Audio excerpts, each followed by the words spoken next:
You experience a fair bit of positive emotion and meaning as you watch yourself move towards the goal. And so the implication of that is the better the goal, the more full and rich your experience is going to be when you pursue it. So that's one of the reasons that's one of the reasons for developing a vision and for fleshing yourself out philosophically, because you want to aim at the highest goal that you can manage.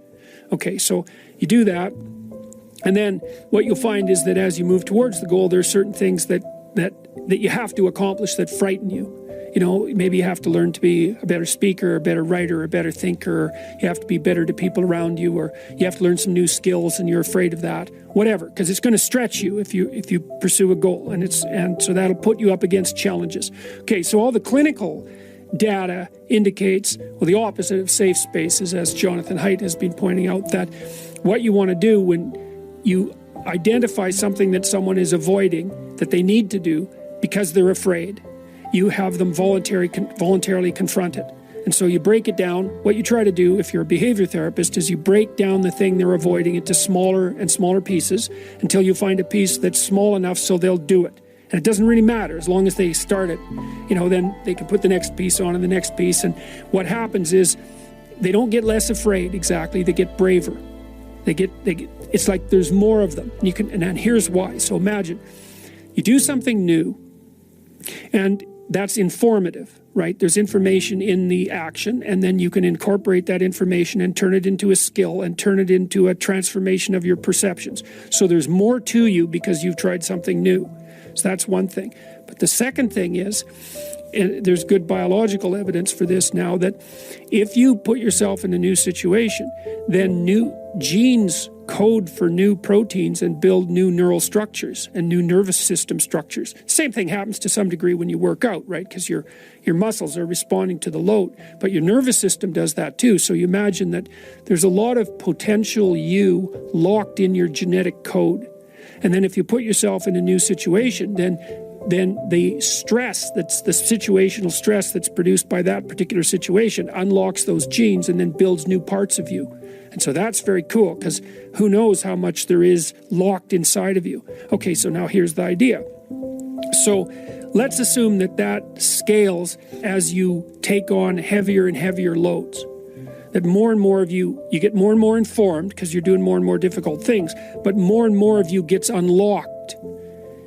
And so then what that would imply is that if you got to the point where you could look at the darkest things, so that would be the abyss, right? That would be the deepest abyss. If you could look at the harshest things, like the most brutal parts of the suffering of the world and the malevolence of people and society, if you could look at that straight and directly, that would turn you on maximally.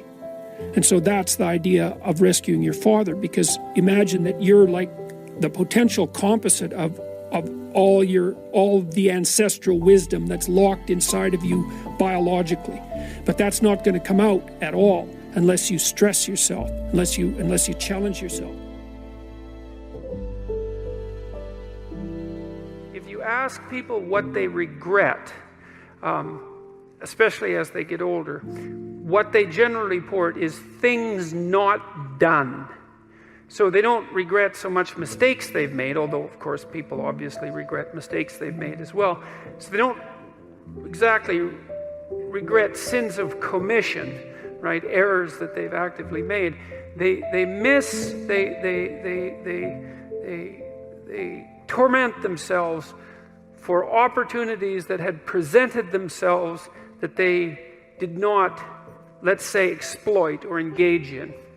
And I think that's worth thinking about too, because one thing that I have become convinced about with regards to human consciousness, which I think is equivalent to the spark of divinity in some sense that our fundamental stories insist has been placed within us, is that human consciousness is that faculty that confronts potential itself. I think there's good neurological evidence for this, by the way, for those of you who are scientifically minded, because we build circuits within us for habitual action that we've practiced many times that seem to run in a very deterministic fashion.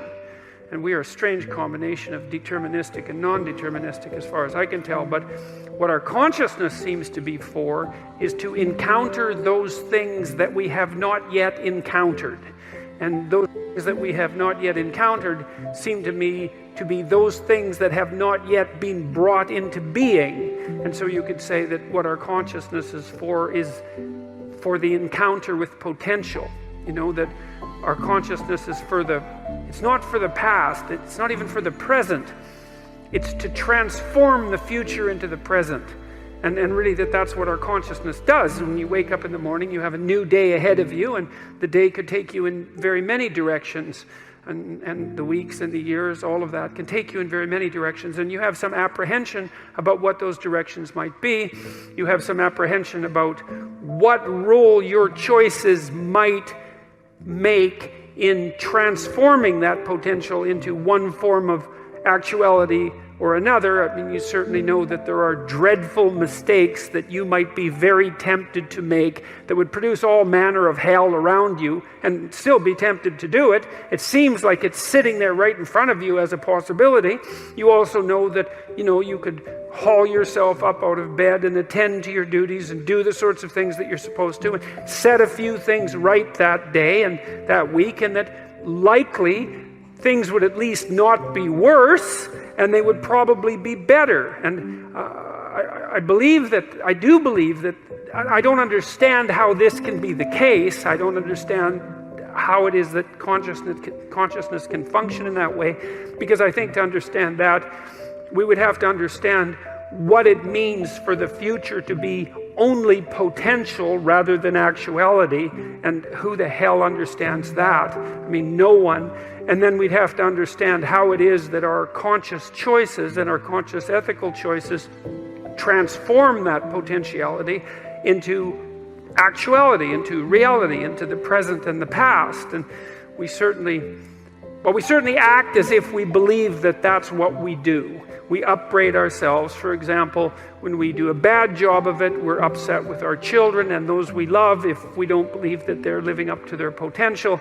We're guilty and ashamed when we make choices that we feel are inappropriate. We understand to some degree that the manner in which time lays itself out has something to do with the ethics of our choice. And again, I would say that's a very deep idea. I think it's the most true idea I know. It's very emphasized, that idea emphasized in ancient religious stories such as those that are outlined in Genesis, or in Genesis with its strange insistence that, God is that which brings order out of chaos, formless potential, generates the world out of formless potential, and that we're somehow made in that image, which seems to me to be the case. And that the proper way, by the way, to go about acting in that image is to act in relationship to the potential that confronts you with truth and with courage, with careful articulation. That's the logos. And that if you do that, then what you bring forth is good. There's a sacrificial element in maturation, right? You have to sacrifice the pluripotentiality of childhood for the actuality of a frame. And the question is, well, why would you do that? Well, one reason is it happens to you whether you do it or not. You can either choose your damn limitation, or you can let it take you unaware when you're 30, or even worse, when you're 40. And then that is not a happy day. I see people like this, and I think it's more and more common in our culture because people can put off maturity without suffering an immediate penalty. But all that happens is the penalty accrues, and then when it finally hits, it just wallops you, because when you're 25, you can be an idiot. It's no problem. Even when you're out in a job search, it's like, well, you don't have any experience and you're kind of clueless. It's, yeah, you're young, it's no problem. That's what young people are like, but they're full of potential. Okay, well, now you're the same person at 30. It's like people aren't so thrilled about you at that point. It's like, what the hell have you been doing for the last 10 years? Well, I'm just as clueless as I was when I was 22. It's, yeah, but you're not 22. You're an old infant, right? And that's an ugly thing, an old infant. So part of the reason you choose your damn sacrifice, because the sacrifice is inevitable, but at least you get to choose it. And then there's something that's even more complex than that in some sense, is that the problem with being a child is that all you are is potential, and it's really low resolution. You could be anything, but you're not anything. So then you go and you adopt an apprenticeship, roughly speaking, and then at least you become something. And when you're something, that makes the world open up to you again. Yep. Sacrifice. We'll talk more about that too. You get to pick your damn sacrifice. That's all. You don't get to not make one. So you're sacrificial whether you want to be or not. That's a good thing to know as well.